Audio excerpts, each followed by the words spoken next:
वसंत चव्हाण यांचं आज हैदराबाद येथील किम्स हॉस्पिटलमध्ये उपचारादरम्यान निधन झालंय। दरम्यान त्यांचं पार्थिव सोमवारी सायंकाळी हैदराबाद इथून नायगाव इथं आणलं जाणार आहे।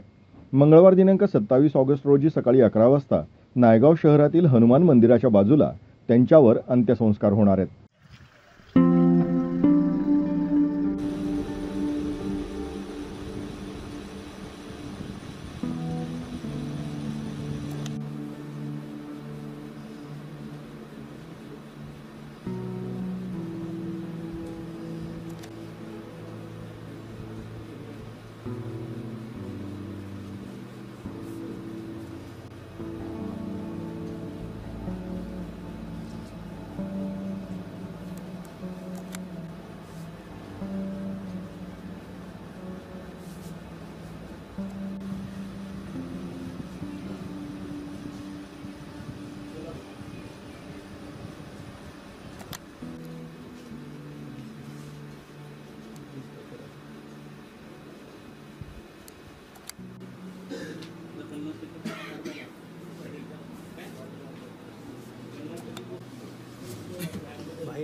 सगळेजण बसा आता थोडं कट्टा विजय होते आम्हाला।